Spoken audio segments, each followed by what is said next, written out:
Bueno, buenas tardes a todos y a todas.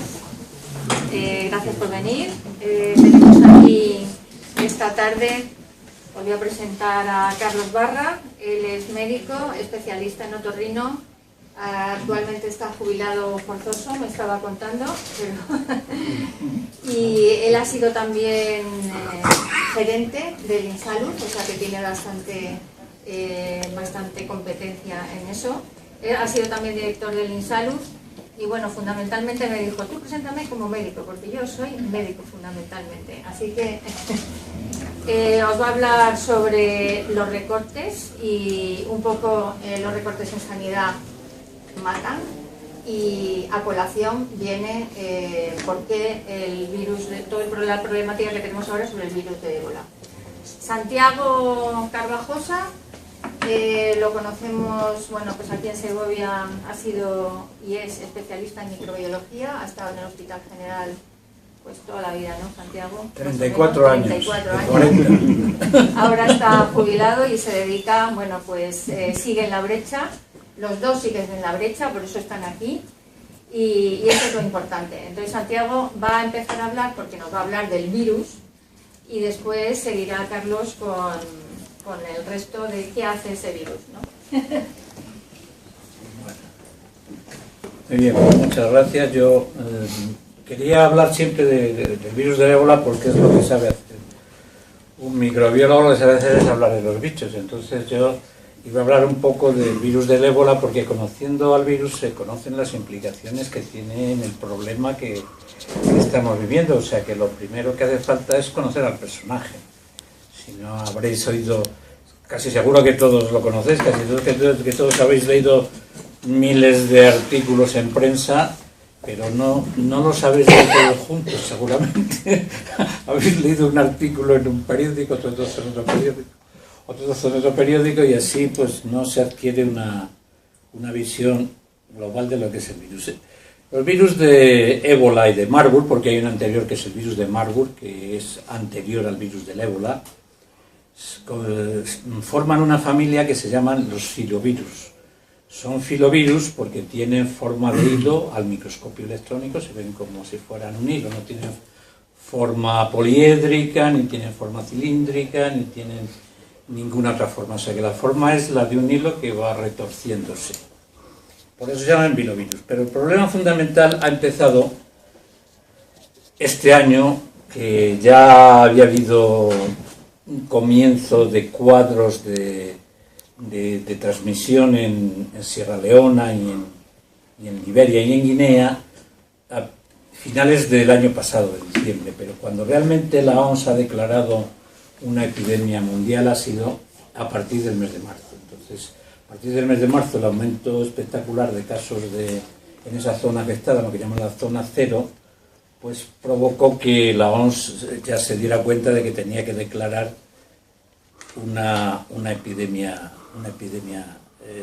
en la zona, un brote con interés mundial. Aquí en esta diapositiva pues se ve que en Liberia ha sido mucho más grande que en Sierra Leona y que en Guinea que en Sierra Leona. Y desde luego lo que sí se ve, se sabe también, pues es que es de una categoría que no han tenido ningún brote, porque brotes en África de este virus pues llevan sucediendo desde el año 76. Lo que pasa es que no lo ha habido nunca en esa zona que lo ha habido ahora, y además eran brotes menos duraderos y de menor cuantía, o sea que ahora es un brote de unas características para lo que estábamos acostumbrados con este virus espectaculares.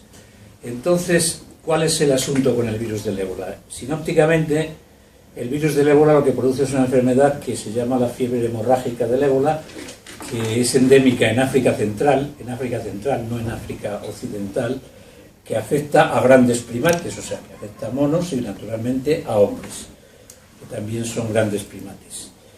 La enfermedad del ébola en su estado más grave, evolucionada, produce una supresión de la inmunidad, una respuesta inflamatoria sistémica con lesión grave de tejidos y una coagulación intravascular diseminada en todo el sistema vascular orgánico. se convierte cuando se produce un grave brote en un problema de salud pública, porque tiene la característica de producir una mortalidad elevada, proporcionalmente elevada y rápida. Y además produce infecciones que se pueden exportar a otros países bien adyacentes, bien a otros países del mundo a través de un sistema de transporte cualquiera, con enfermos que son asintomáticos, que están asintomáticos cuando se van a otro sitio. Y además ha sido reputado como un arma de terrorismo y de guerra biológica, es decir, incluso hay quien dice que este brote, no sé si habéis visto una película que se llama Estallido, de Dustin Hoffman, pues trata de lo que muchos creen que estamos tratando ahora, de un equipo norteamericano del ejército que está trabajando con un virus en África para convertirlo en un arma biológica. Se le va de las manos y entonces ellos intentan destruir los laboratorios en que están trabajando con ese virus. Los destruyen con artillería y con armas pesadas, y luego cuando se vuelven a África se llevan un mono que porta el virus a Estados Unidos, se llevan un monito que no saben qué porta el virus y infecta en Estados Unidos. Bueno, pues es una cosa más o menos como pudiera pasar. Esta película fue muy despreciada y tiene unos actores magníficos, pero y es una película que puede ser casi verdadera. Entonces, el problema además es que es un virus que biológicamente es una agresión de tipo 4, se llama, tiene un riesgo de tipo 4. ¿Por qué? Porque no hay vacunas, no hay tratamientos, y además las armas que hay de inmunización de los pacientes, esos famosos sueros, son poco eficaces. O sea que ahora mismo siempre se declara un nivel máximo de alerta biológica cuando un organismo no se puede combatir contra él, sea el organismo que sea. Eso le pasa al ébola, eso le pasa al Marburg, eso le pasa a la fiebre de Lassa, eso le pasa a ese organismo que no pueden ser tratados ni contenidos. O sea que es un problema muy grave de alerta mundial, aunque no produzcan demasiada mortalidad. Los orígenes ancestrales de este virus están en el centro de África, y tenemos el país llamado Zaire, que ahora se llama República Democrática del Congo, y ahí se ha originado todo en el año 1976. Ese es el Zaire. Esta es una visión aérea del río Ébola, y ahí tenemos al río Ébola. El río Ébola es ese río pequeñito que ven ahí arriba, que es afluente de un río que se llama el Mongala, que es a su vez afluente del río Congo, que el río Congo ya sabemos que tiene 4.000 kilómetros de longitud. Entonces es un gran río y ocupa toda la cuenca de la República del río, está en la República del Congo fundamentalmente. Entonces, ahí en el año 76 se produjo la primera epidemia, cercano al río Ébola, la primera epidemia de este virus, que intervinieron dos cepas, una que se llamaba Zaire y otra que provenía del sur del Sudán, que está al norte del Zaire, o sea, cepa Sudán y cepa, intervinieron dos cepas.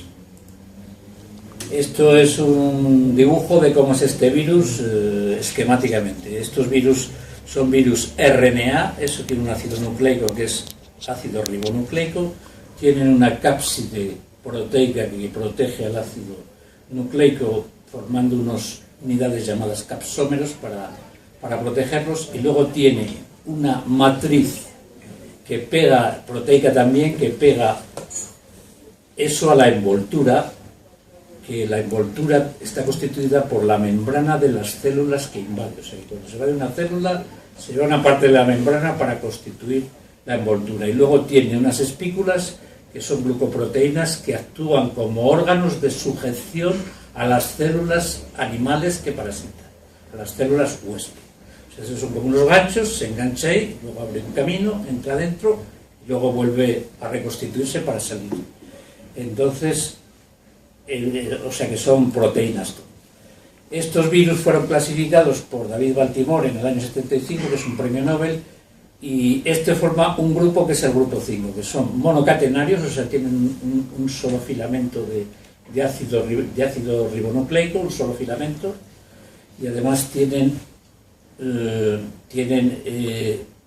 RNA negativo, es decir, que necesita reconvertirse mediante una enzima para poder acoplarse al RNA mensajero, o sea, para poder reproducirse. Por eso se han llamado mononegavirales, de monocatenario y de negativo, y filovirus porque son unos virus filiformes. Solamente hay dos géneros, que son el Marburg virus o virus de Marburg y el Ébola virus o virus del ébola. El Marburg virus es un virus que procede de Uganda en realidad, pero tiene un nombre de la ciudad alemana de Marburg porque se descubrió en unos monos verdes africanos que utilizaba la Behring para fabricar vacunas de la polio. Entonces las probaba con unos monos verdes africanos y trajo una remesa de monos verdes africanos de Uganda, y esos monos verdes africanos empezaron a morir, y también se empezaron a morir los laboratoristas que trabajaban con esos monos. Entonces se dieron cuenta de que había ahí un virus que estaban los monos y que era el virus de Marburg. Eso pasó en el año 65, o sea que es anterior al virus de ébola, y se produjo en Alemania y en Yugoslavia, en Belgrado, que también tenían laboratorios en Belgrado. Murieron 7 personas en total de los que trabajaban, de los trabajadores, y se infectaron 31 en total. Pero ya se vio que eran virus mortales. Los filovirus, la morfología tienen esa forma de hilo, de gusano, y luego también pueden ser un ocho, un callado, un bastón de pastor, una rosquilla. Son visiones al microscopio electrónico. El tamaño son 80 por 1400 nanómetros, que son millonésimas de milímetro, y se considera que son unos virus no demasiado pequeños de tamaño.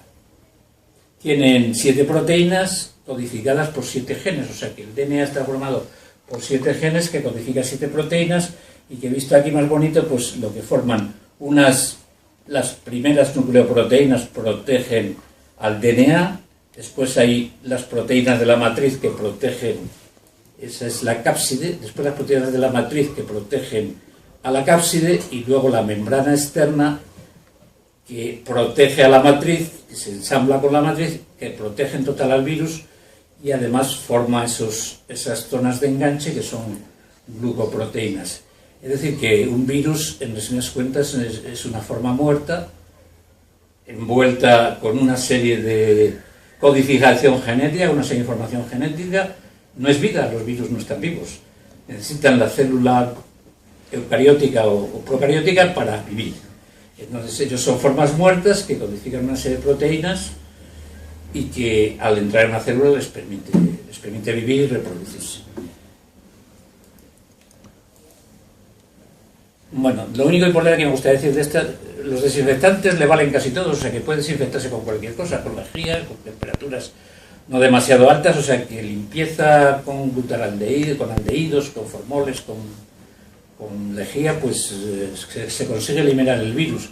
Pero si no se hace, permanece 24 horas en fómites y superficies, o sea que en las superficies, si están un poco húmedas, permanece unas 24 horas, y eso puede ser una fuente de contagios si eso no se limpia con un antiséptico adecuado.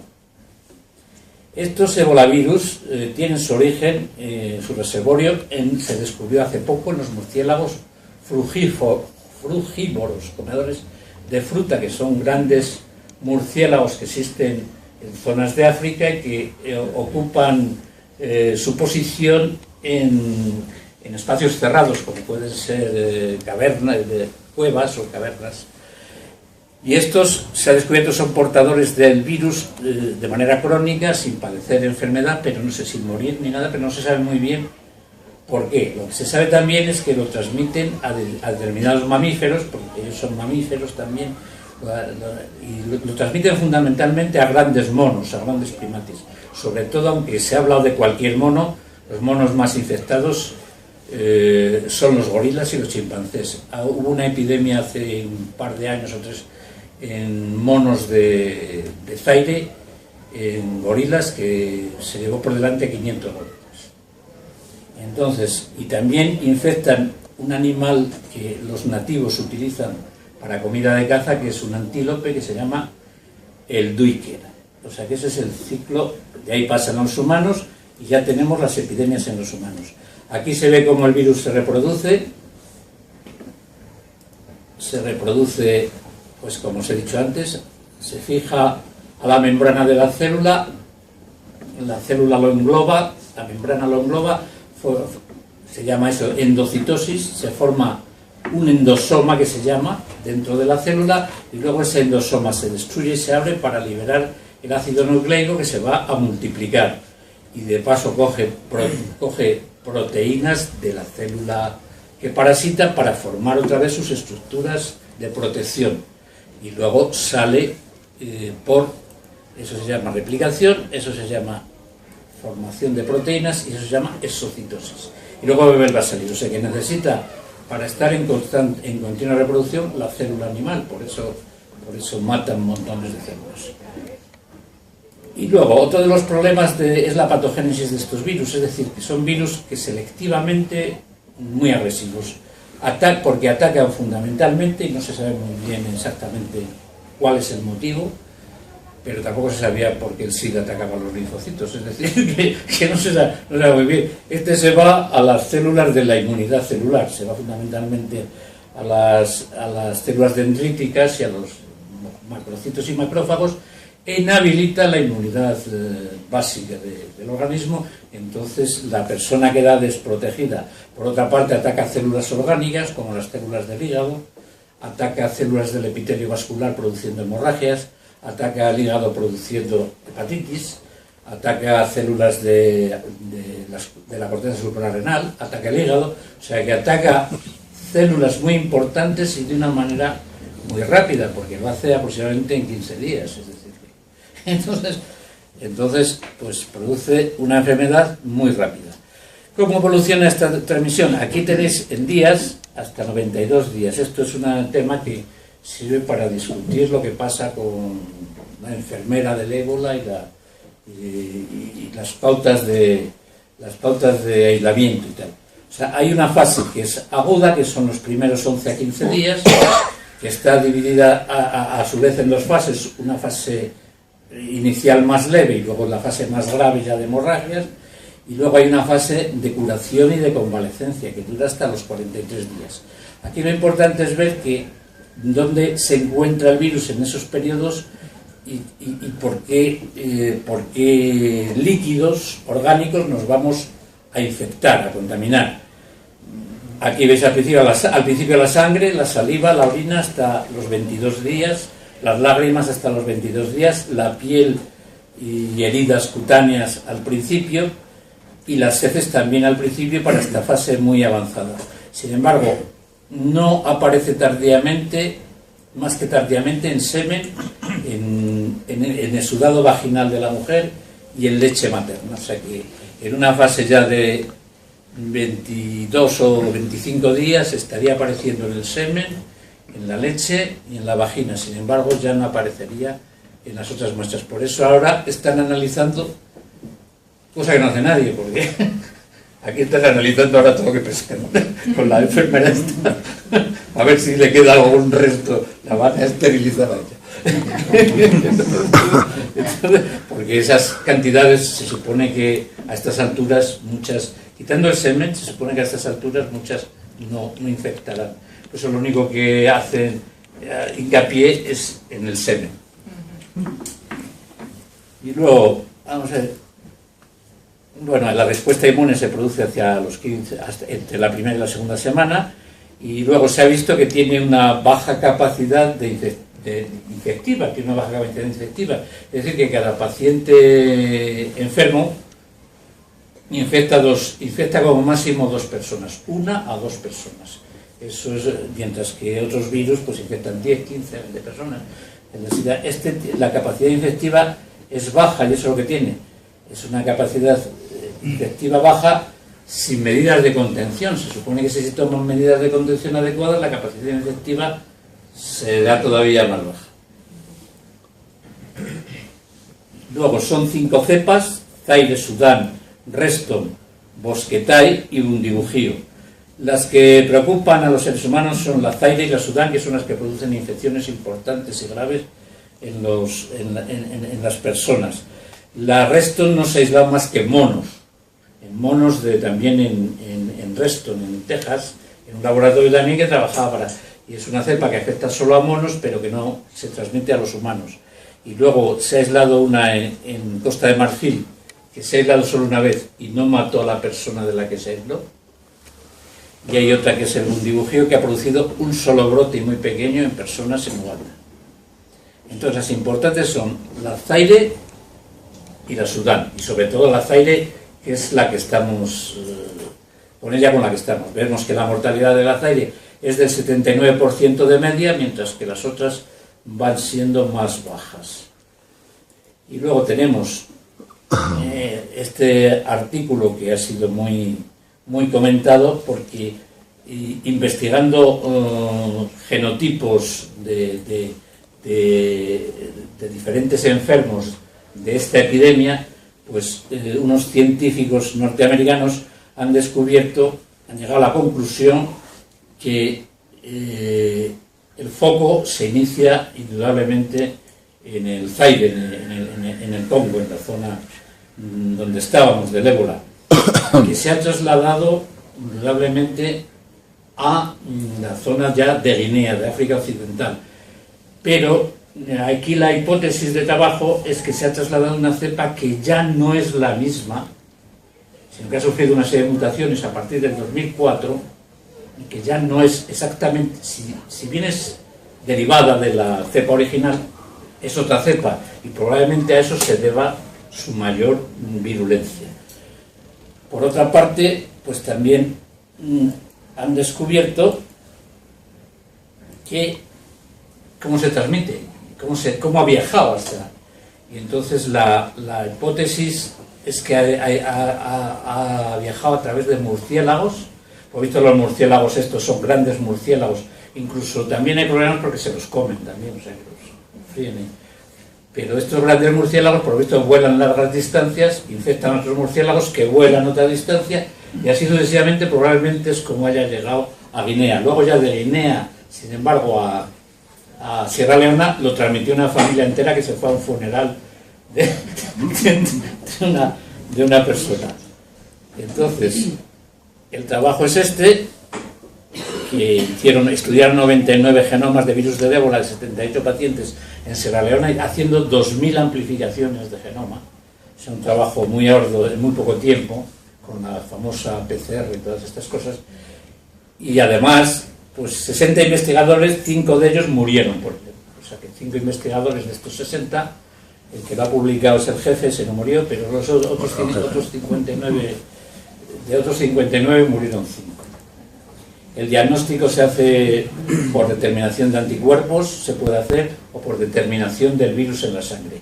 El virus en la sangre ya podemos hablar, se puede hacer cultivos celulares, inmunistoquímica, no sé, pero ya hay una prueba que se ha impuesto, que es la PCR, que es la reacción en cadena de la polimerasa, que es esto, que consiste en extraer el ADN del virus, luego consiste en purificarlo, seleccionar un segmento que corresponde a todos los virus y luego amplificarlo. Eso se hace una cosa que se llama un termociclador, porque se tiene que hacer a diferentes temperaturas. Es una cosa muy compleja que, como parece que cuando lo ponen en la prensa dicen, hicieron la prueba del virus. Bueno, cada prueba son 6, 7, 8 horas y hay que volver a hacerla. Y además hay que estar protegido para hacerla. O sea que yo no lo veo tan sencillo como para el periódico. pero bueno. Entonces, es esto. Y luego lo único, pues eso, los laboratorios tienen que tener seguridad biológica tipo 4, que no la tiene en España nadie, y que hay que tener todo eso para poder... Esos lo están haciendo héroes en este país porque se está jugando todo el mundo al tipo sin tener más que una protección biológica tipo 3, que es tener una cámara de seguridad. Entonces, aquí lo único que quería señalar es que esta fase que no tiene síntomas no contagia. Está muy claro. Sin embargo, ha habido dudas de en qué otras fases contagia, pues en todas las que tienen síntomas. Sean los síntomas los que sean. Eso por lo tanto, a esos hay que aislarlos. A mí me gustaría Se ha hablado de brote. Brote, esto que están hablando de la enfermera del ébola no es un brote. No es un brote. Por eso me gustaría repasar que endemia son casos habituales de una enfermedad que ya existe en la zona y que están todos los años ahí, todos los años hay unos cuantos. Cuando hablamos de brote o de epidemia es cuando hay incidencia de una enfermedad por encima del nivel endémico. O bien nueva totalmente, o bien por encima del nivel endémico. Pero se tienen que producir por lo menos 2 casos. Para que se pueda llamar un brote, se tienen que producir 2 casos en el mismo sitio, originarios de allí. No que venga un cura de Guinea, de eso, a Leones, se lo pase a uno. Ese es un caso, ya está. Un caso por una negligencia, eso es lo que es. Y no es un brote tampoco, o sea, es que encima de hacerlo mal, hemos parado el brote. Si ni siquiera es un brote, es nada más pues eso, una negligencia. Entonces, y luego está pandemia, cuando se propaga la enfermedad a países adyacentes o lejanos, ¿no?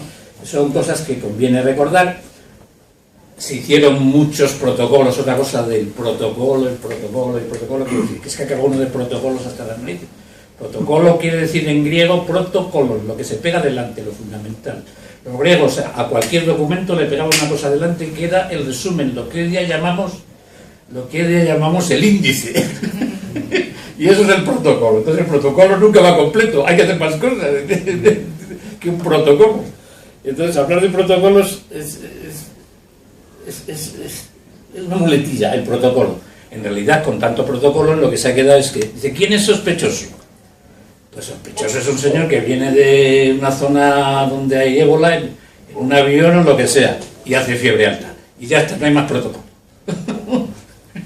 Entonces, si dice que viene de ahí y tiene fiebre alta y se va al ambulatorio, pues le dicen, ya está, un caso de ébola. Y ya está.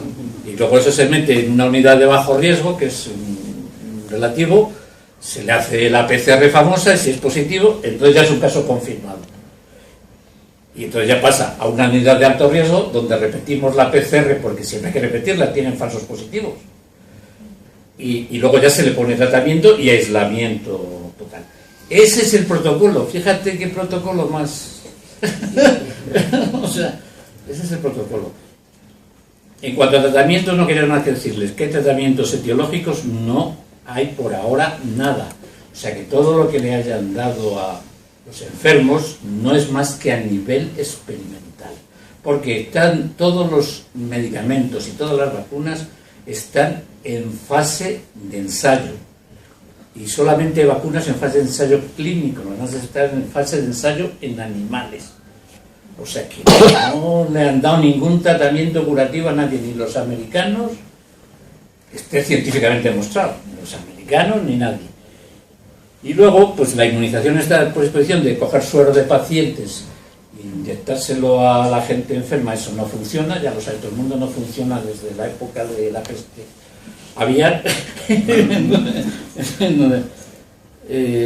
Bueno, esto voy a pasar, porque es lo mismo que lo que he dicho.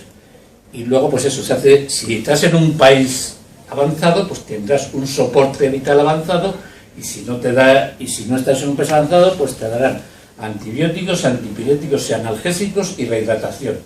Y con eso vas que haces. Si estás en un país avanzado, entonces te tratarán las hemorragias, la coagulación, todas esas cosas.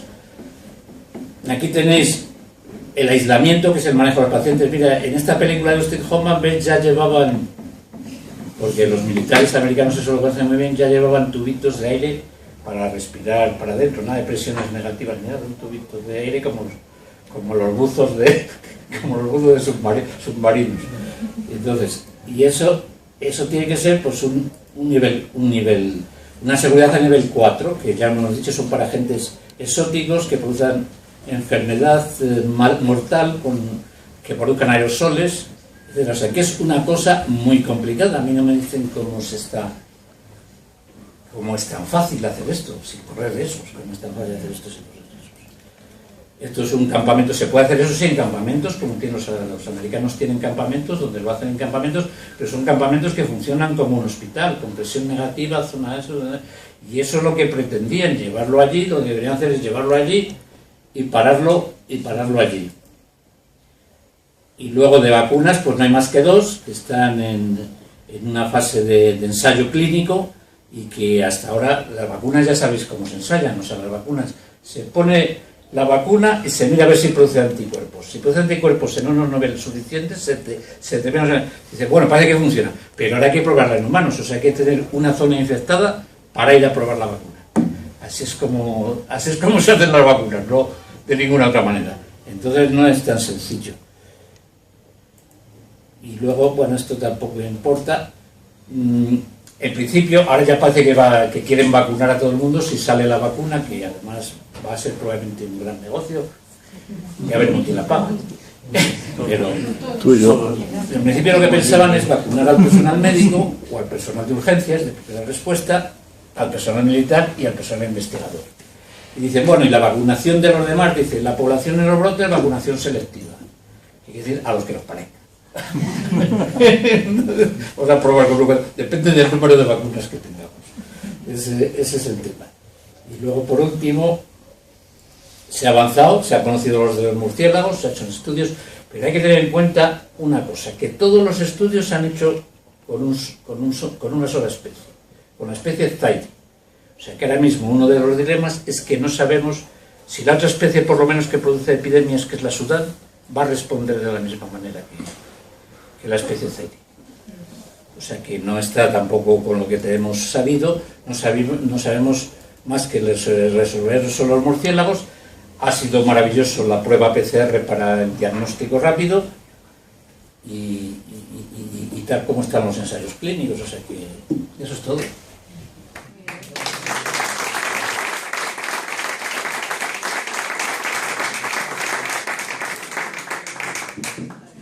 Bueno, si me oís así o no. Sí. Si quito el micro, venga. Y las preguntas, si queréis, las hacemos todas al final después. Vale. Bueno, primero yo estoy muy a gusto de estar aquí. Ya es la tercera vez que vengo a Segovia, lo he encantado de venir. Muchas gracias por llamarme.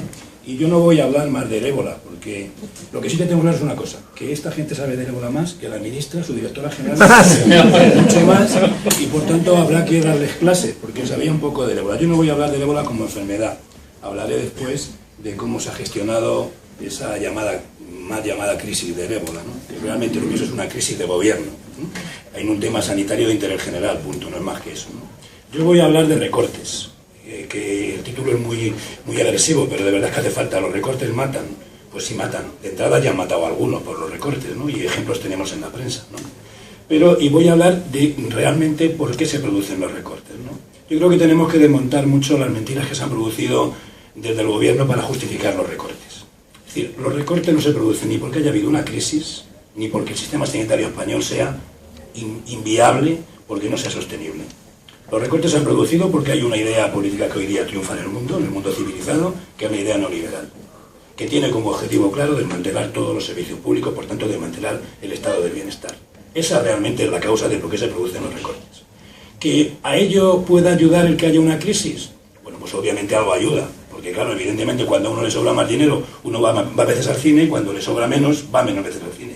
Pero la idea no es esa, la idea de la causa es claramente la política neoliberal que impera hoy en el mundo occidental y en el mundo desarrollado, que ha tomado, como bien sabéis, tuvo su origen en su momento en la política que hizo Reagan en Estados Unidos y Margaret Thatcher en Europa, y que luego después tuvo la gran virtud de también seducir a una parte de la socialdemocracia, desgraciadamente, que también quedó seducida con esos nuevos modelos de gestión y esa nueva forma de hacer política, ¿no? Desgraciadamente, y así nos está yendo.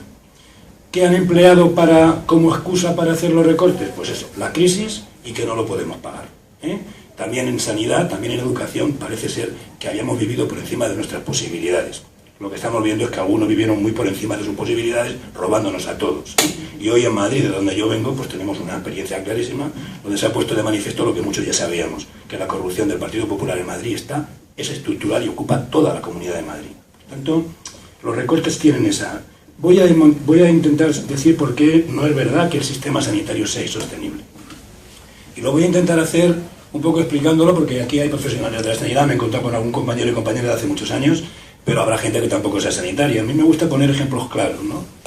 Yo creo que un sistema se puede sostener y podemos bajar a la economía doméstica de una casa si primero hay una financiación suficiente, digamos, entran los ingresos suficientes para poder hacer una vida digna, y segundo, si esos ingresos que entran se gestionan de manera eficiente. Por tanto, un sistema sanitario será viable, será sostenible, si tiene la financiación adecuada y si además de eso la gente que lo gestiona de una manera eficiente. En ese sentido, en nuestro país nunca ha tenido el sistema sanitario público español una financiación equiparable a los países de nuestro entorno. Siempre hemos tenido menos financiación. Es verdad que ha habido fases en la historia reciente.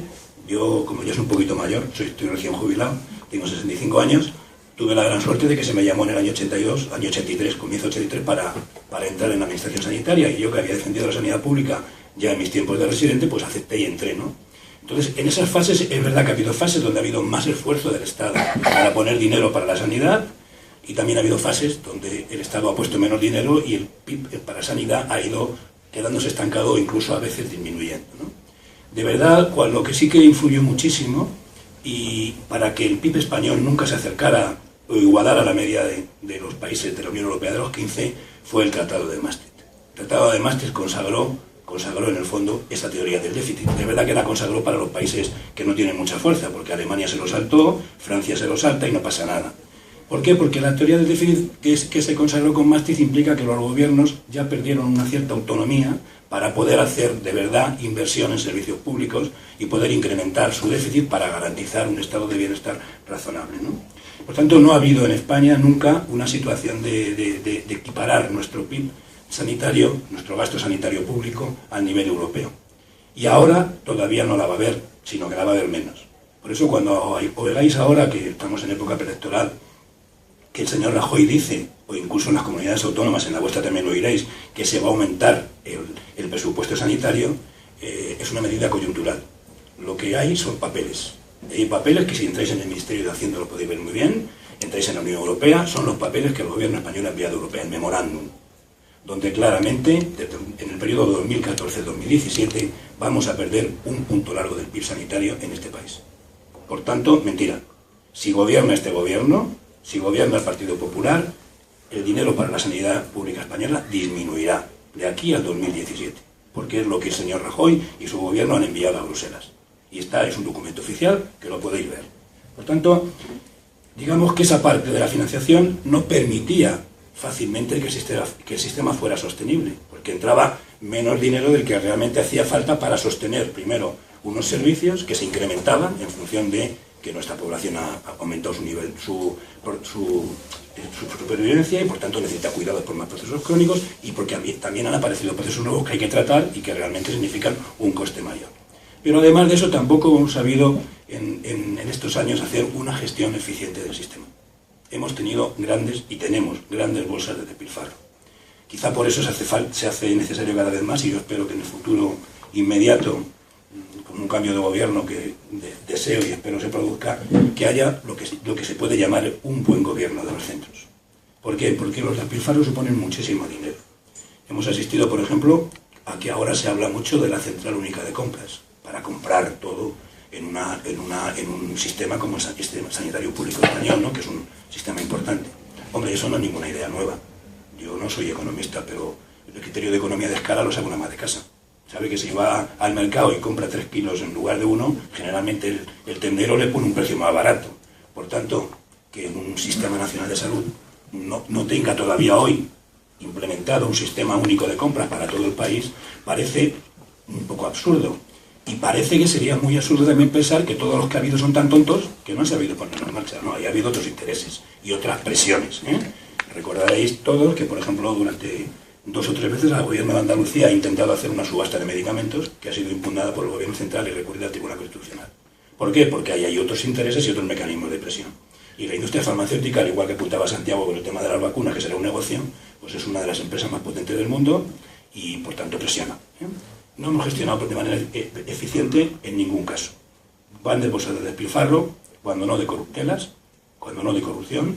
En Madrid, por ejemplo, se dio el caso hace 2 años que un mismo hospital comparado con otro, en este caso era el Hospital 12 de Octubre con el Hospital La Paz, en medicamentos de uso habitual, 19 medicamentos de los habituales, en cantidades similares, el Hospital 12 de Octubre pagaba 1 millón y pico de euros más que La Paz.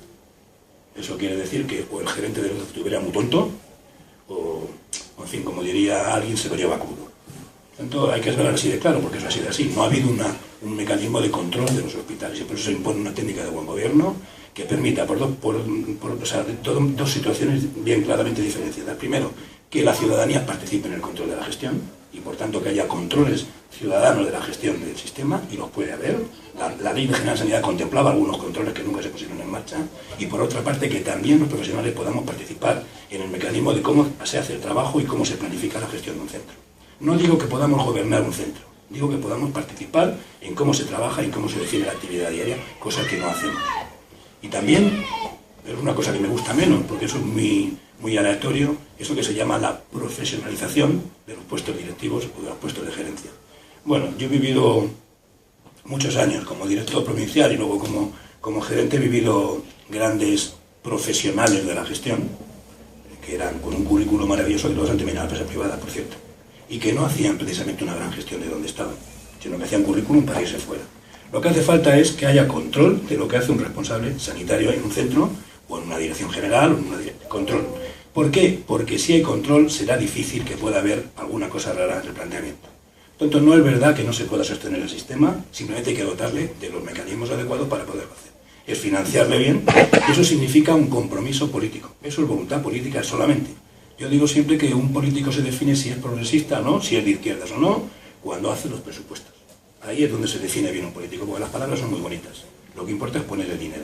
Cuando en los presupuestos se prima los servicios públicos esenciales, se prima la sanidad, se prima la educación, se priman los servicios sociales, se prima la dependencia, eso es una política progresista. Cuando no se prima, uno podrá decir que es lo que quiera, pero si está primando otras cosas, es que claramente para él el sistema de bienestar, el estado de bienestar no es lo primero y por tanto, desde mi punto de vista, no cumple con lo que yo quiero que sea un país como el nuestro. ¿Qué producen o qué consecuencias tienen los recortes sanitarios? Pues tienen varias consecuencias y todas ellas graves. Cuando decimos, por ejemplo, que nuestro sistema sanitario público es equiparable o ha estado a un nivel muy alto en relación a los países de nuestro entorno, eso es una realidad. Tenemos todavía y teníamos un sistema sanitario público muy bueno. Es verdad que se hacía a costa de algunas cosas que la gente no sabe y que conviene que vayamos sabiendo, ¿no? Se hacía a costa de un colectivo profesional que no estaba bien remunerado, que no lo ha estado nunca, que hacía esfuerzos por encima de lo que tendría que hacer y que además ha sido generalmente muy maltratado. Yo en eso asumo la parte de culpa que me toque. Creo que en la época que yo estuve en la administración, que fue desde el año 83 al año 96, a la llegada del señor Aznar, que tuvo a bien despedirme porque yo ya me iba, entonces en ese periodo hicimos muy mala política de personal, muy mala política de personal. Y yo asumo la parte que me toque en lo que yo hice. Creo que no fuimos capaces de mantener la motivación que muchos profesionales tuvieron en un primer momento, entre los cuales me cuento. Yo abandoné mi carrera profesional, abandoné mi profesión para ponerme a dirigir un centro sanitario, pero esa motivación yo la tenía porque tenía un compromiso, digamos, político, pero había compañeros míos que no lo tenían y sin embargo colaboraron de una manera clarísima, médicos, enfermeras, administrativos, y a esa gente la perdimos con el tiempo por una política nefasta de recursos humanos. No reconocimos los esfuerzos, no adecuamos las retribuciones y sobre todo no hicimos reconocimiento de lo que estaban haciendo. Y eso es tremendamente grave. Y es una cosa que la gente que estuvimos en ese periodo, tanto periodo de gobierno del Partido Socialista, tenemos que asumir como un error que tuvimos y un error importante.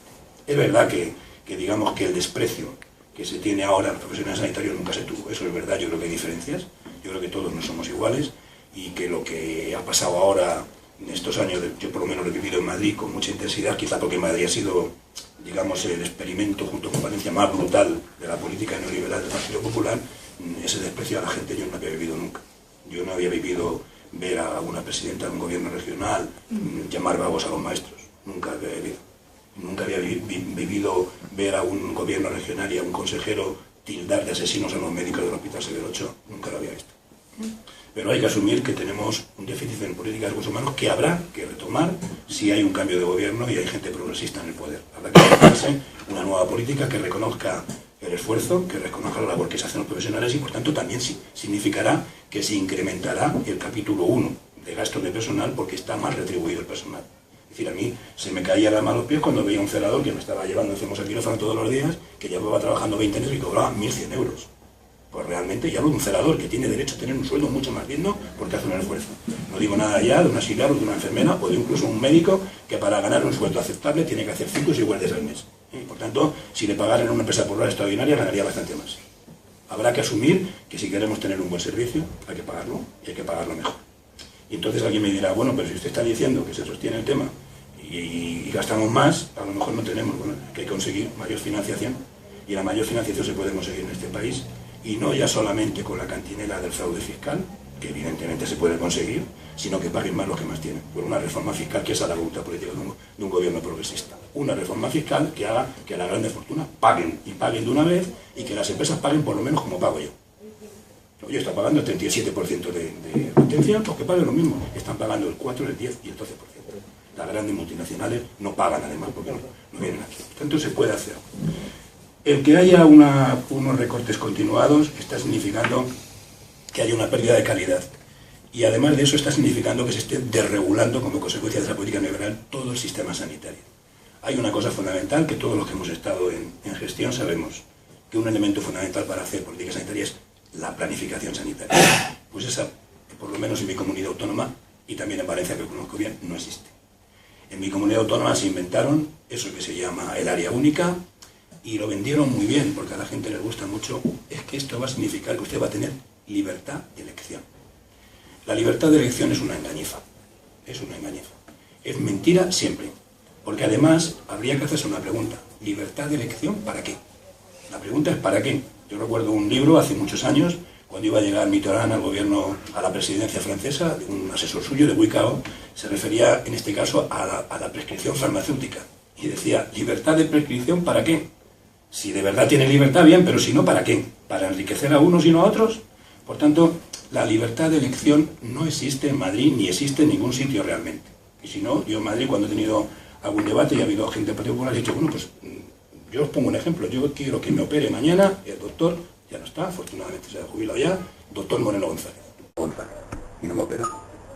No me opera ni me ve. La libertad de elección y la creación de eso que se llama en Madrid el call center, el centro donde te llaman por teléfono y te dicen, es un mecanismo que permite, eso sí, que la comunidad autónoma, que el gobierno regional tenga la libertad de enviarte donde ellos quieren. Por tanto, al sector privado, directamente al sector privado. Eso es la libertad de elección. La libertad de elección es de la administración, no del administrado. Por tanto, ellos desregulan todo, y como no hay regulación, como ya no hay hospitales de referencia, como ya el señor que está en Móstoles puede ir a hacerse una resonancia a la otra parte de Madrid, aunque sea un abuelo y le cueste ir un buen tiempo y un buen dinero, pues entonces esa es la libertad de elección. Lo han utilizado para desregular, y eso significa pérdida de calidad. Es decir, ¿por qué? Porque ya no tenemos ni siquiera continuidad asistencial los profesionales. Es decir, yo veo a un enfermo, creo que puede tener un tumor del acústico, le quiero pedir una resonancia para diagnosticarlo. Si se lo hacen en mi hospital, yo conozco a los radiólogos, bajo abajo a ver cuándo la están haciendo. Comento con ellos qué dudas puede haber. Si me la hace un hospital privado que está en el Quinto Pino, que se limita a mandarme un informe, y que no siempre hace además la resonancia o el escáner tal y como a mí me gustan, porque ahorran, hacen menos cortes, tienen peor, dedican menos tiempo, pues encontramos con que eso duplica el gasto, porque cuando yo lo veo digo, no me vale. Y al final se lo tienen que volver a hacer en mi hospital. Por tanto, es otro mecanismo más de despilfarro, eso sí, y de desviación del dinero al sector privado. Porque es verdad que en Madrid el gasto total sanitario no se ha reducido prácticamente nada estos años de gobierno de la señora Aguirre, desde 2003 fue cuando inició esta fase brutal de privatización. No, lo que se ha producido es una redistribución distinta del dinero.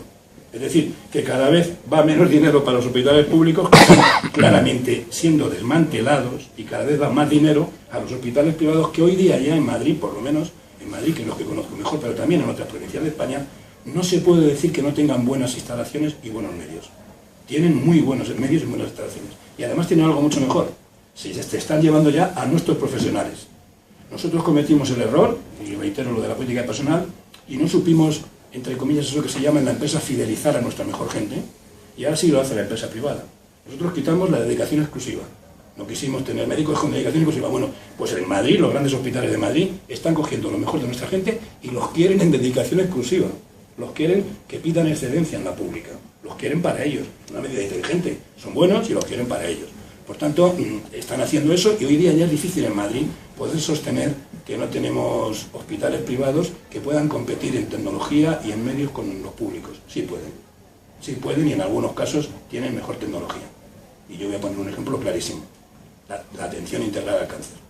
En Madrid en este momento solamente hay 7 hospitales públicos, contando el Hospital Gómez Ulla, que es del Ejército, 8, que puedan hacer atención integral a un enfermo tumoral canceroso. Porque la atención integral contempla, aparte del diagnóstico por el que sea, si hay que hacer cirugía, que se le haga cirugía, de la especialidad que sea, según la locación del tumor. Segundo, si hay que darle quimio, que se le pueda dar quimio. Y tercero, si hay que dar radioterapia, que se le pueda dar radioterapia. Pero es que en Madrid hospitales públicos que tengan radioterapia no más que hay 8. Los demás no tienen. Y sin embargo, en los últimos 7 años, ya en Madrid hay más centros privados que tienen unidades de radioterapia. Porque han visto el negocio. Porque ¿qué hace la Comunidad de Madrid? Como cada año en Madrid se producen alrededor de unos 25.000 casos nuevos de cáncer, de los cuales, según la Sociedad Internacional de Radioterapeutas, entre el 50 y 55% tienen que ser susceptibles en algún momento de radioterapia, con las máquinas que tenemos en el sector público, con los aceleradores lineales, que tienen una capacidad de radiar entre 350 y 400 enfermos al año, no damos abasto. ¿Qué pasa? Que hacen un concurso anual para derivarlo al sector privado. Y les estamos pagando al sector privado la inversión en aparataje durante un cierto tiempo, y cuando ya lo han amortizado, les seguimos pagando unos beneficios de la de Dios. Por eso, evidentemente, el sistema se va haciendo inviable, pero ¿para quién? Para los del servicio público, porque los del servicio privado están facilitándoles un dinero muy fácil, ¿eh?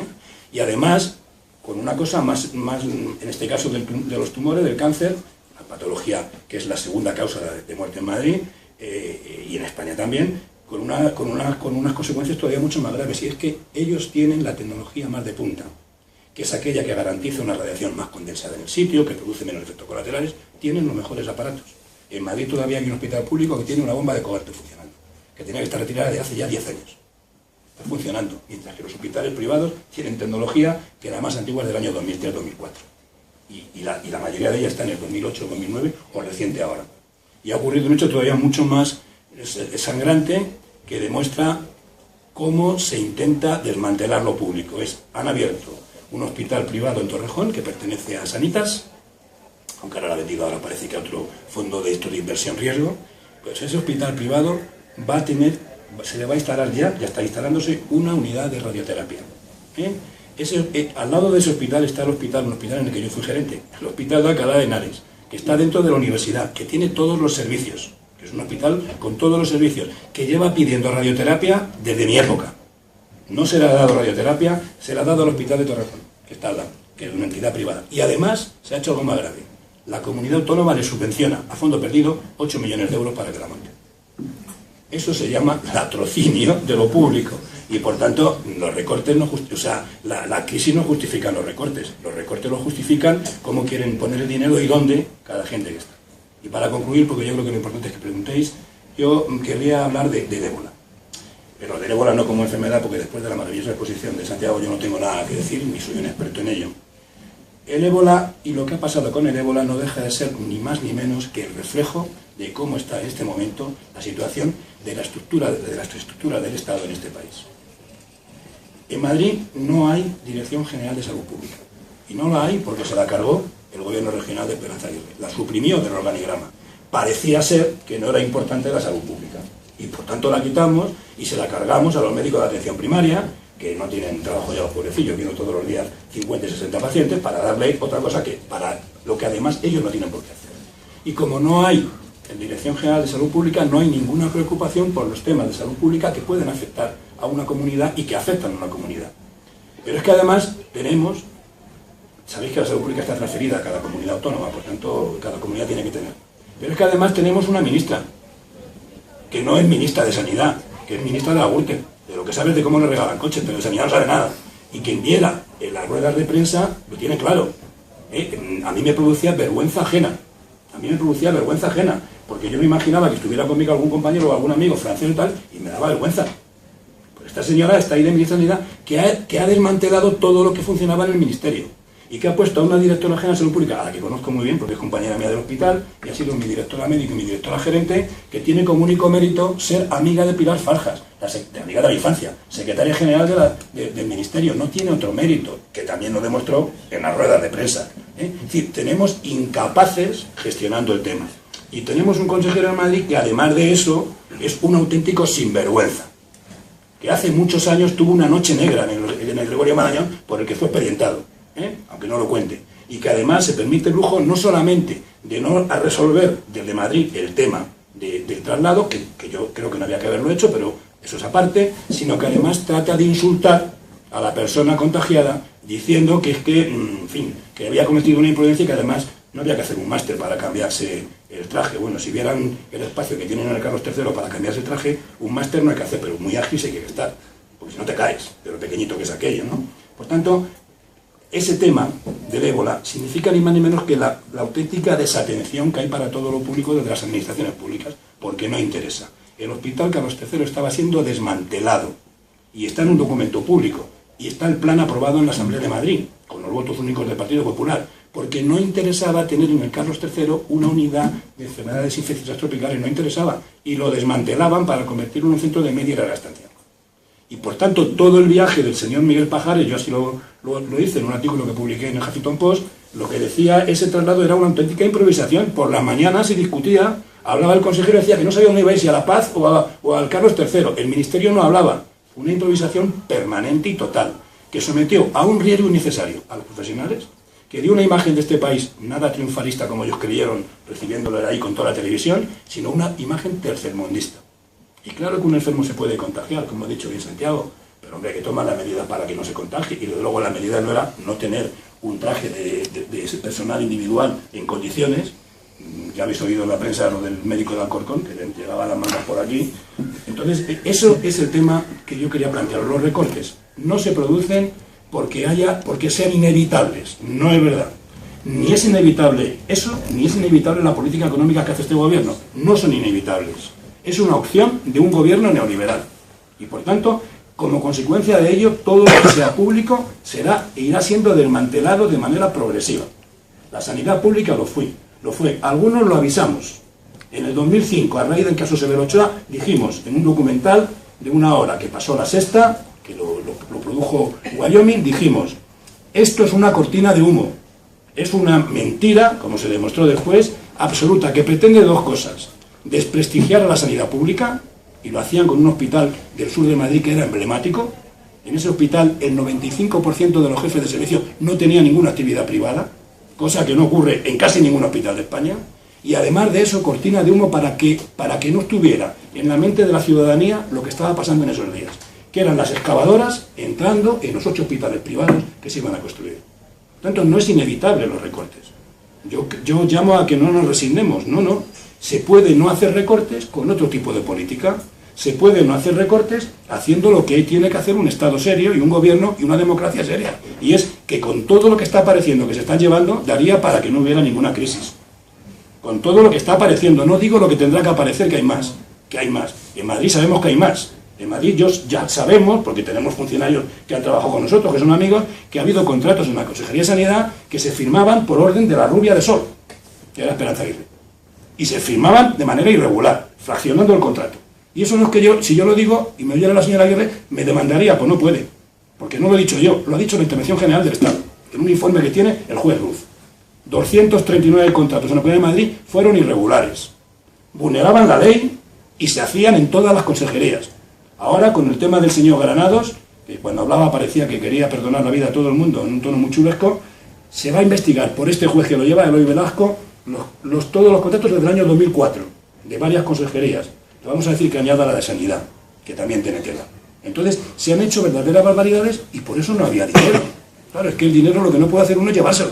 Porque si no se lo lleva, claro que como el que se lo lleva primero debe ser el señor Rajoy, porque todavía no ha desmentido de verdad que no cobrará sobresueldos. Está por los papeles de Bárcenas, pero él no lo ha podido desmentir.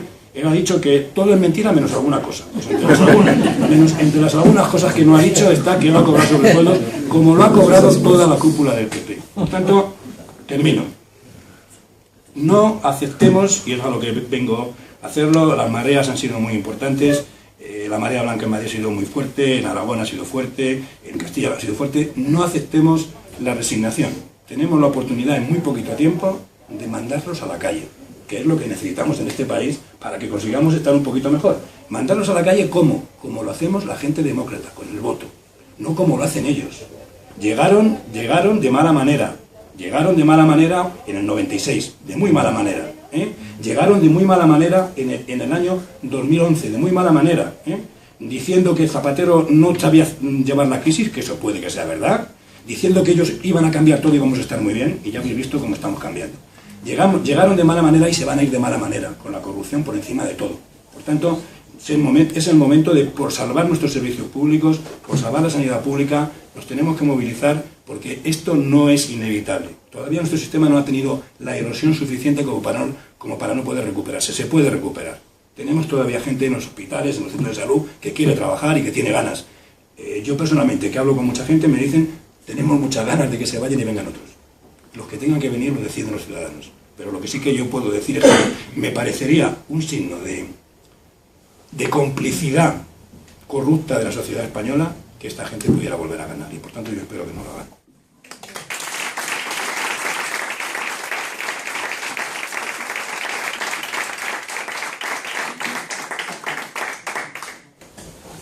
Bueno, muy bien, muchas gracias.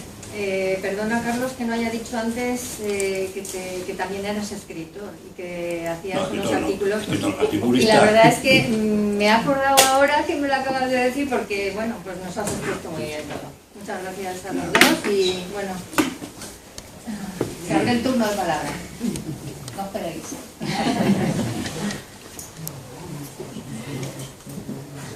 Eso es lo más importante, el turno de palabra.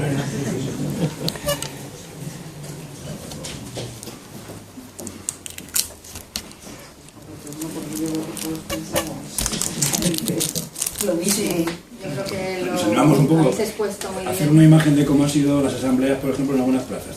La gente en los primeros días, yo me acuerdo en la de mi barrio, llegaba la gente muy tímida, porque como en España no ha habido costumbre de debates, porque los debates, pues es verdad que en el franquismo eran difíciles, pero la transición política tampoco ayudó mucho, porque enseguida nos creímos que éramos los reyes del mambo y se dejó de hablar de política. Pero yo me ilusioné mucho hace unos años cuando vi cómo la gente en las plazas de Madrid, por lo menos que donde yo vivo, se hablaba de política y había gente, yo recuerdo una viejita en la plaza de mi barrio, que la pobre mujer se veía el primer día que no tenía soltura porque estaba nerviosa, pero joder, las siguientes asambleas decía cosas bastante más inteligentes que alguno de nosotros, ¿eh? La señora tenía claro lo que había que decir, ¿no? Entonces no perdemos el miedo, todos podemos decir algo. Seguro que aquí hemos dicho alguna cosa que no estáis de acuerdo, seguro que en alguna cosa que hayamos dicho yo me he podido equivocar o no podéis compartir y seguro que tenéis cosas para preguntar. Bueno, pero no empieza nadie, empiezo yo. Voy a empezar por donde has terminado. He dicho que si seguimos votando lo mismo, seremos cómplices. Entonces dices, bueno, vamos a ver, eso es una provocación, ¿no? Sí. Alguien que no les ha votado nunca, coño, sí, lo es una provocación. Pero claro, uno se ha preguntado muchas veces, ¿qué coño están haciendo el resto mal? Quiero decir, es indudable, o sea, el resto están haciendo algo horriblemente mal. No hay opciones. Últimamente está surgiendo una opción del pueblo, de las asambleas. Parece ser que es la única esperanza, porque los demás no se terminan de lavar la cara como debieran. O sea, ha habido grandes decepciones, bueno, en la izquierda clásica. Entonces, uno se pregunta, ¿cómo estos tíos tan mantas como son, como con esas ministras, con esa panda de ineptos, qué aparato de propaganda tienen para haber engañado a este pueblo? ¿O este pueblo es tonto? Yo nunca he creído que el pueblo español sea tonto. Entonces, quiero decir, tienen muy buenos tíos en marketing o personas que manejan muy bien esto. Y sin embargo, digamos, los demás sí que somos tontos. ¿Recuerdas aquellos tiempos de Zapatero, Zapatero? Bueno, yo ahora me lo paso bien por aquí, por algunos sitios, porque cuando todo está mal digo, la culpa es de Zapatero. O sea, eran una campaña, y ahora no. ¿Qué hace el hombre el señor Sánchez, Pedro el Guapo? ¿Qué hace Pedro el Guapo? Coño, que no está todos los días dando caña en la tele diciendo estas cosas que entendemos. No hay opción, ¿eh? Ahora mismo la única opción que se vislumbra es esa opción nueva, que habrá que construirla con todas las dificultades, pero no están ofreciendo ninguna opción más. O lo hacen, o puede volver a ganar Rajoy, o pueden coaligarse. Esa socialdemocracia tolerante con las privatizaciones puede coaligarse Yo espero que no. Con una rama... Bueno, hay una duda, ¿eh? Hay una duda. No, yo, muy breve a tu pregunta, yo creo que tienes una parte de razón. Hay un desánimo, ¿no?, en la ciudadanía española porque ha habido unos planteamientos fundamentalmente por parte del Partido Socialista. Yo milito en el Partido Socialista y es verdad que muy alejado de la línea oficial, ¿eh? Y no me voy de él porque no me gusta irme, ¿eh? No, yo no voy a cambiar, ¿eh? Es decir, tengo amigos en Podemos, para hablar de la formación que tú dices, y me llevo bien con ellos y yo podré colaborar incluso con Podemos si me piden una información. Lo que ellos tienen claro es que yo a mis años ya no voy a cambiar. No voy a cambiar porque nunca me ha gustado la gente que cambia no. Lo que sí que soy es crítico con mi partido, lo soy dentro y fuera, pero sobre todo dentro. Y ellos lo saben y quizá por eso no ha sido fácil mi trayecto en los últimos años, ¿no? Dicho esto, creo que hay una posibilidad que no es tanto que aparezca una fuerza nueva, que lo es y que es importante y con la que yo puedo compartir en un porcentaje amplísimo lo que plantean, sino que esa fuerza no surge de la nada, no surge de la universidad siquiera, ¿eh? No surge de políticas con el grupo de Pablo y de Íñigo Errejón o Monedero o Ariel Jerez. Surge fundamentalmente de que hubo antes un movimiento, que fue el 15M, que sacó a la calle lo que la gente quería y quería decir y quería expresar. Y en aquel momento yo publiqué un artículo hace mucho tiempo, justamente en un periódico de la revista Partido Socialista, en la revista Temas, que se titulaba Sigue sin entender. En aquel momento no entendieron algunos partidos de la izquierda, a mí que el PP no lo entienda, me da igual porque no lo quiere entender, el PSOE no entendió, tampoco Izquierda Unida, que ese movimiento o era asumido lo que se planteaba allí y además esa gente captada para poder trabajar o si no estaban perdidos. ¿Qué ocurrió? Que no lo hicieron bien. ¿Y ahora qué ha pasado? Pues que ha habido un grupo que es Podemos que ha captado perfectamente bien lo que el 15M significó, que fue ni más ni menos que un decir basta ya de la sociedad española ante tanto sinvergüenza y tanto latrocinio. Por lo tanto, yo espero que Podemos tenga un buen resultado, pero también espero que Izquierda Unida, porque no se puede ser injusto con nadie, que Izquierda Unida también va a tener un revulsivo, porque a la fuerza ahorcan, como dice el refrán, ¿no? Y va a tener que modificar, y ahí hay figuras que están apareciendo, como Alberto Garzón y compañía, que mejoran, y también espero que incluso el Partido Socialista, con Pedro Guapo, como tú dices, y con más gente, el Partido Socialista tiene muchos militantes muy cualificados y que también están hartos de lo que está pasando. Y también espero que, como no van a tener más remedio, van a tener que espabilar por lo menos una ley por del partido en la que yo me podría encuadrar, que es los que somos socialistas, no ni socialdemócratas ni socialliberales, socialistas. Y luego puede ocurrir eso que tú dices de la gran coalición, porque os ha ocurrido en Alemania, pero yo que creo que conozco algo de la militancia de este partido, porque llevo en él 33 años, si eso lo hace el PSOE ya tiene pocos militantes en toda España, tiene pocos. En Madrid éramos 37 y ya nada más que estamos 15.000. Si eso lo hace el PSOE, prácticamente un mes después se convierte en un partido residual que va a tener como mucho 20.000 militantes, porque se va a marchar la gran mayoría. No lo van a hacer, van a ser mucho más moderados en sus planteamientos, pero la historia política lo dice, la socialdemocracia no es radical, no lo fue nunca. Va a ser mucho más moderada, pero va a tener que afrontar el que este sistema está llegando a su final y que no es que esté en juego, desde mi punto de vista, ¿no? Es una opinión personal mía, no es que esté en juego el sistema político representativo de una democracia. Lo que está en juego, lo que está ya moribunda es la forma de ejercer la representación. Es decir, no es tanto que no tenga que haber diputados, es que yo pido que los diputados me tengan que rendir a mis cuentas, y me tengan que rendir cuentas de manera constante. Por tanto, no es tanto que esté en juego, o sea, ni siquiera Podemos, no se plantea cambiar la estructura del Estado, se plantea democratizar las estructuras del Estado. Y eso quiere decir que obligatoriamente un señor es elegido por mí, pero yo puedo pedirle cuentas de manera sistemática y con cierta asiduidad, y con cierta frecuencia. Es decir, no le voy a dar un cheque en blanco para que dentro de 4 años me cuente una milonga y no haya hecho nada de lo que me dijo el primer día. Yo creo que eso se va a conseguir, yo creo que eso es inevitable en este país y va a significar algo bueno por nosotros y también va a exigir una responsabilidad por nuestra parte. El hombre es un animal político por esencia, por naturaleza, pero a veces somos cómodos y no ejercemos esa acción política. Yo creo sinceramente que los derechos es verdad que se plasman en una ley, se consiguen y se plasman en la ley, pero para que de verdad se puedan ejercer hay que defenderlos todos los días y a veces somos muy tenues en defender nuestros derechos. Es decir, seguramente ha habido una cierta connivencia de un conjunto social, el español, con unos sistemas representativos que han ido caminando paso a paso hacia la corrupción. Es decir, yo no puedo pensar que en Valencia los valencianos no sepan lo que estaba haciendo el gobierno del PP. Ahí ha habido connivencia. a uno porque le han recalificado un terreno, le han pagado un pastón que eran naranjas y ya está agradecido, a otro porque le han colocado al primo o al hermano en la diputación y está agradecido.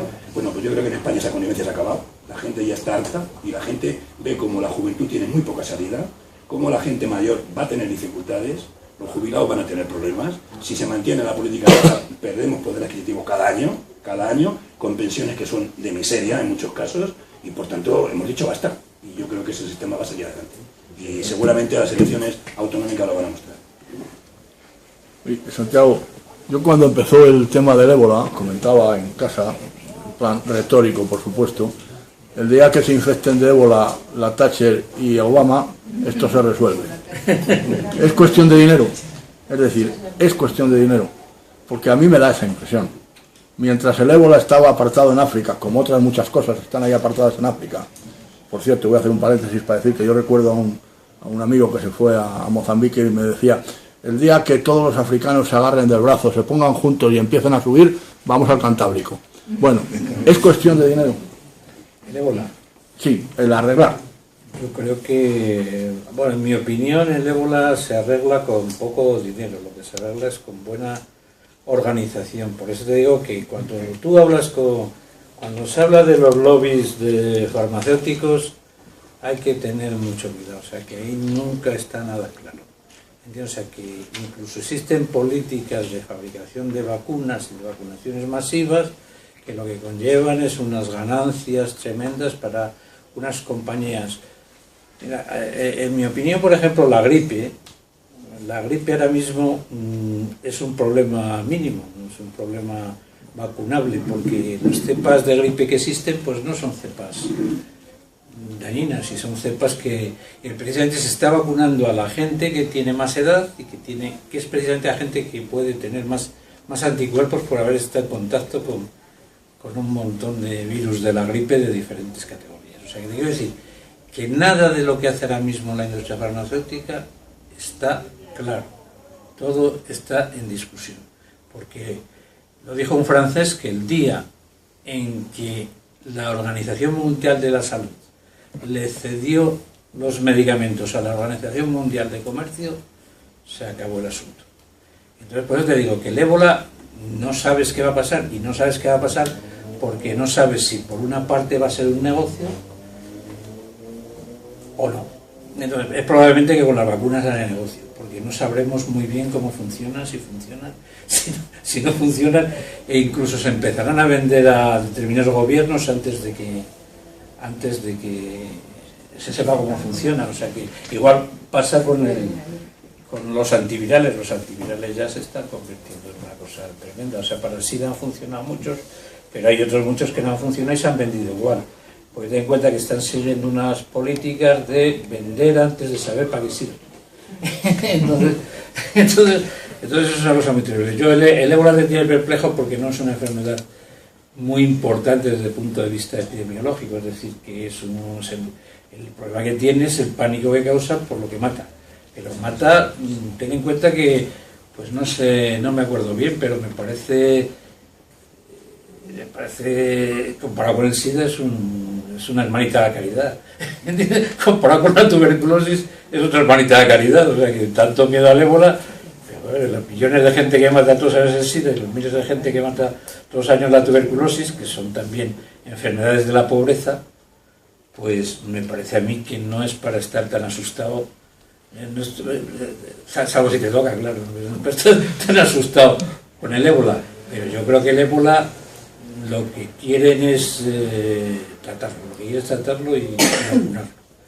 Y no sé exactamente cómo quieren pararlo, porque pararlo mientras el tráfico aéreo no se cuarentene, no van a poder pararlo, ¿entiendes? O sea, que tú tenías que haber creado unos mecanismos no de vigilancia en los aeropuertos de Monrovia, sino haber hecho una cuarentena de esos aeropuertos, si quieres aplicar términos epidemiológicos concretos, pero no creo que ni pueden ni se sabe si quieren, ¿entiendes? O sea, que el problema, hasta que mate a alguien importante, entonces sí. Claro, como dices tú, si mata a alguien importante, entonces empezarán a pensárselo, pero mientras la gente que muera sea de la categoría inferior, pues no va. Es un ejemplo más de la desigualdad. No va a hacer, es Lo- un ejemplo más de- mata más es el una hambre. enfermedad de desigualdad. Todos los días mueren miles de niños de hambre, mata Y las más. enfermedades Y infecciosas. sin embargo no se hace nada, es un problema de desigualdad. La política de cooperación se ha disminuido, el gobierno español ya no da un duro para cooperación. Y desarrollo lo que habría que dar para hacerlo allí, para atajar allí el ébola o cualquier otra cosa, como las hambrunas, ¿no? El ébola está muy claro que lo pueden atajar allí y además con relativamente poco costo. Está muy claro. Yo te quería preguntar, Carlos, ¿cómo ves tú en Madrid? Has mencionado el movimiento de Marea. Yo aquí en Segovia los de Marea la verdad es que andamos un poco, bueno, pero tenemos mucho ímpetu, andamos un poco así, porque han pasado un año y pico, dos casi desde que lo fundamos. Somos 8 personas las que nos reunimos habitualmente y tenemos una concentración los viernes simbólica, todos los viernes últimos del mes en el hospital, de 8 a 8 y cuarto, que somos pues como 12. Entonces sí que pues manifestamos, porque sí, los compañeros se quejan mucho, pero luego no hacen nada, es lo que tú decías, ¿no? Los compañeros se quejan de lo mal que estamos, que hay que ver, y está todas las reuniones de equipos son queja, pero nadie hace nada. En el hospital me imagino que igual, por los que salen, yo soy primario. Entonces, en Madrid, que fue realmente la eclosión de la Marea Blanca, ¿cómo están? Porque tampoco ahora se les oye mucho. No, bueno, ahora los últimos ha habido más gente. Vamos a ver, primero, de la Marea Blanca, yo la he vivido desde el principio, que hay que un poco hacer abstracción de algunas cosas que se dicen. Porque parecería ser que la Marea Blanca la han potenciado y la han hecho tan fuerte como es los profesionales. Y eso no corresponde a la realidad. Yo lo lamento mucho, mis compañeros de profesión son el 80% cómodos, aparte de conservadores, y han salido a la calle cuando han visto en peligro sus condiciones de trabajo. Digamos, en Madrid, ante la agresión del gobierno, fundamentalmente de Esperanza Aguirre, porque Ruiz Gallardón pasó por la comunidad autónoma, ya hizo cositas que se veía claramente que desde luego no iba a defender los servicios públicos, pero no fue agresivo. Estaba todavía en la fase de socialdemócrata disfrazado. Luego ya con el aborto se ha desmontado como su padre, vamos. Entonces, pero Esperanza Aguirre sí, desde que llegó, bueno, no desde que llegó, en campaña electoral del 2003, yo recuerdo que dijo, quiero que los hospitales de Madrid funcionen todos como los privados. Estaba haciendo una clara tendencia de lo que iba a hacer, ¿no? Entonces, en aquel momento ya surgió un movimiento de protesta contra ellos. Éramos pocos, pero fue fundamentalmente llevado a cabo por la Federación Regional de Asociaciones de Vecinos. Cuando todavía no se oía hablar para nada de Marea Blanca ni nada. Cuando se empezó a avanzar en el cierre de instituciones y de hospitales y tal, fundamentalmente en la zona de Vallecas, que se amenazó con cerrar el Virgen de la Torre, ya hubo movimientos sociales importantes. Yo recuerdo una manifestación en la que hubo cerca de 8.000 personas en Vallecas, que no es ninguna broma, ¿no? Lo que ocurre es que ha sido tan agresiva la actuación del gobierno de Aguirre, y por agresiva y prepotente, que yo creo que a esta gente lo que le pierde a veces, aparte de lo mal que lo hace, es la prepotencia. Porque, ojo, que yo haya dicho que Ana Mato sea muy tonta, no quiere decir que en el PP sean tontos. De tontos nada. Tienen gente muy inteligente y muy válida en el gobierno. El señor De Guindos sabe muy bien cómo hacer la política que hace. No viene de otro lado, viene de Lehman Brothers. O sea, que sabe muy bien cómo hundir un país para conseguir que quedemos así. Entonces, es gente importante. ¿Qué pasó? Que fueron tan prepotentes que la señora Aguirre ya no se limitó a desmantelar los servicios públicos, sino que cuando tenía contestación se limitó, o sea, en vez de aguantar la contestación y tener una capacidad dialéctica determinada desde el punto de vista político para rebatir eso, lo que se dedicó fue a insultar, a amenazar y a sancionar a los profesionales de todo tipo. Las agresiones al mundo educativo en Madrid han sido brutales. A los maestros se les ha llamado todo desde las administraciones públicas, desde la presidenta a la consejera Lucía Figar, que les ha llamado vagos reiteradas veces. Entonces ha generado tal clima de oposición que se ha ido potenciando. Como la gente en los barrios ya empezó a notar los recortes, por ejemplo, hay una cosa que aquí quizá en Segovia no se ve. En las grandes urbes siempre, cuando hay una crisis y hay más desigualdad, es más difícil la situación de un determinado grupo de personas, ¿no? O sea, en las grandes ciudades es mucho más la exclusión social, para hablar, ¿no? Y por ejemplo en la zona sur de Madrid es relativamente frecuente que hoy pensionistas o incluso obreros con sueldos de miseria, cuando van al médico de cabecera, al médico de familia, y el médico de familia tiene que recetarle 3 cosas porque las necesita, es muy frecuente, más de lo que parece. Y lo hablo y lo digo porque lo conozco, porque he ido allí a hablar con los vecinos, asociaciones de vecinos, a charlas. En Parla, en Getafe, en Fuenlabrada, es frecuente que el paciente le diga al médico: no me mande usted las 3 cosas porque no puedo pagarlas. Mándeme usted 1 o 2, las más imprescindibles. Es decir, el ciudadano ya ha empezado a notar que los recortes les afectan. No quiero decir nada de los pensionistas, que sí que pagan poco, pero pagan. Claro, con pensiones de 500 y 600 euros, muchos de ellos, en la zona sur de Madrid, aunque paguen 6 euros, pagan, pagan. Por tanto, también el ciudadano fue viendo que aquello ya le iba tocando. Si además de eso se une las verdaderas barbaridades que han hecho con el tema de las derivaciones al sector privado, verdaderas barbaridades, donde se ha engañado a la ciudadanía, se les ha mandado a un lado, la ciudadanía ha dicho: no quiero, si a mí el doctor me lleva y es mi cirujano que me ha operado 3 veces, no, y se les ha penalizado, pasándolo otra vez para que esperara un año. Eso genera un caldo de cultivo muy jorobado que también hemos percibido los profesionales, porque no estamos ajenos a ello. Y luego llega la agresión que nos hacen a los profesionales, donde nos pegan un palo en el modelo retributivo que hemos perdido desde el año 2010, que se aprobó la primer recorte, el 25% de salario, 30%. Entonces ha habido todas las cosas que han desencadenado un movimiento potente, que en Madrid es verdad que ha tenido mayor capacidad y que le ha dado alas, también es verdad, pues que hemos tenido la suerte, pues no deja de ser una suerte, que una denuncia presentada por un grupo de facultativos que ha creado una especie de sindicato, que se llama FEN, pues ha sido recogido por los jueces paralizando la justicia. Pero la marea blanca tiene una historia más larga, y la historia es la historia de los ciudadanos, quienes de verdad han salido a la calle, y es más, los que siguen saliendo ahora. Y no somos pocos, la última hemos estado 5 o 8 mil personas y ya no se ven batas blancas. Vamos, algunos médicos, pero pocos, Se ven ciudadanos que siguen defendiendo sus derechos para que no se les ajusta, y lo siguen defendiendo porque muchos de esos ciudadanos anónimos no son ni ilustrados, ni son profesores, no, gente normal, es también ciudadanos que estuvieron en las plazas con el 15M, que están en la asociación de vecinos y que ya no se van a dejar más pisotear, porque salen. Y bueno, pues en Madrid son 8.000, no está mal. Y en Segovia sois menos, habrá que intentarlo. Yo la experiencia que tengo es que en Aragón sí funcionaron bien. A mí me invitaron a ir a Zaragoza, hicieron un acto y metieron allí 500 personas en un auditorio, y yo creo que en algunos las funciona mejor. Castilla y León no ha sido tan... Yo me puedo equivocar, pero creo, por la percepción que tengo, que no ha sido tan brutal la forma de hacer los recortes como en Madrid.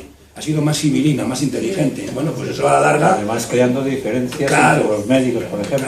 Claro. A mí me decía un compañero: nosotros es que somos como los pilotos, los médicos somos como los pilotos de esa edad. Le dije: lo serás tú que eres cirujano, yo que soy del laboratorio soy como mucho la azafata. Muy bueno. Yo creo eso, como dice Santiago, aquí han sido más civilinos, pero a la larga se notará, porque como van recorte tras recorte, que no, al final sí se nota. Al final sí se nota, y los médicos aquí también han perdido poder adquisitivo, y las enfermeras también. Han quitado guardias, han quitado peonadas, han quitado no sé qué. Entonces, la marea surge de la indignación de la gente. Y también es verdad que puede surgir y puede haber diferencias según la capacidad de liderar esa indignación. A lo mejor yo no creo en el culto de la personalidad, pero sí que creo en los liderados. Hay gente que tiene capacidad para mover gente y hay gente que no. Y la que lo tiene, pues consigue mejores réditos que el que no lo tiene, ¿no? Y eso es una cosa que uno ve enseguida cuando está en un entorno. Dice, este puede ser uno que dinamice y este no, aunque las cosas que diga uno u otro sean iguales de buenas, ¿no? Entonces, pero yo creo que tendréis que insistir, aunque yo, porque es que en Castilla-La Mancha, Castilla y León, sí que yo veo más difícil un cambio de gobierno.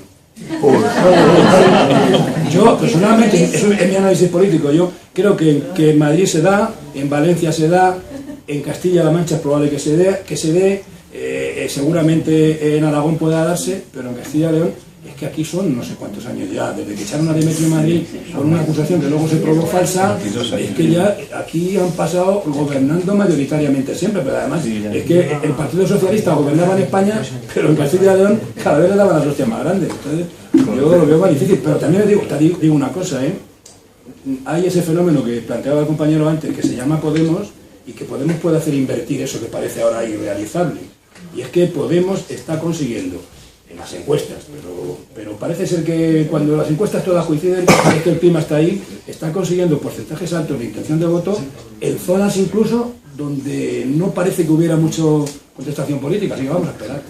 La primera cosa que quería comentar es que yo no creo que no es tanto, o bueno, a lo mejor sí, falta de algo, porque cuando ha habido movida, cuando saltó todo, aquí se han hecho cosas que se movilizó a mucha gente. Pero la clave que tú acabas de decir, y es todo se está haciendo más civilinamente, es fundamental, porque la mayoría de la gente, el argumento que se utiliza para convencer tanto a profesionales que defienden que no está pasando nada, como a la gente de la calle, es que nadie está diciendo nada de una manera estrepitosa como Esperanza Aguirre. Cuando pasa algo, el consejero desaparece de los medios. O sea, nosotros que lo seguimos, si se trata de que se están vendiendo hospitales, bueno, el único que sale a la luz lo niega una y otra vez, y cuando sale una movida, el consejero se calla, desaparece de los medios de comunicación. Y aquí no estamos vendiendo hospitales, aquí no estamos privatizando, sin embargo, el personal se ha reducido en el área de salud. Entonces, todo eso, como al personal le venden que no se venden hospitales, nadie, o sea, Primaria no ha saltado, a pesar de que están duplicando trabajos. Todo el mundo está poniendo de su parte para que la población no note el que no llegamos aquí. Entonces, de alguna manera, la propia forma de ser a lo mejor de los clínicos cubre los huecos que se están dejando de gestionar como Dios manda, y al final parece que no pasa nada. Entonces ese es uno de los problemas de Castilla y León, ese y la disgregación, o sea, la dispersión también es difícil, ¿no? Que si la población son 2,5 millones, pero es la segunda región más grande de España, los hospitales están a 200 kilómetros de distancia, pues claro, manifestaciones son en relación con las poblaciones, y bueno, también el ponerse de acuerdo está siendo a lo mejor, no ponerse de acuerdo, sino empezar a hacer una movida juntos a lo mejor es más complicado. Pero yo creo que lo de que no pasa nada es fundamental, ¿eh? Y yo creo que aquí tiene que quedar también otro mensaje, y es, está pasando lo mismo, solo que no sale a la luz, no nos están escupiendo a la cara, que era lo que pasaba en Madrid. Pero hasta cierto punto, el consejero de Madrid hace unas declaraciones como las que hizo y salen todos los medios. Pero es que el director de Salud Pública de esta comunidad mandó ayer un email al director de gestión, a los directores de gestiones de las áreas, diciendo que transmitiera al personal que no nos pusiéramos los EPIs, los trajes contra el ébola, en Halloween. Esta noche. Es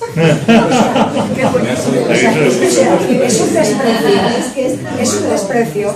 Entonces parece ser que la organización médico colegial, me he enterado esta mañana, pensaba contestarle, pero no va a salir en ningún medio, en ningún periódico de Castilla y León va a salir. ¿Ese email me lo mandáis? Sí. Yo que tengo un amigo periodista, yo lo mando a Rojo Vivo para que lo saque Ferreras, sí, lo saca. O sea, ha mandado ese email a los directores de gestión para que se lo haga llegar a los coordinadores de primaria.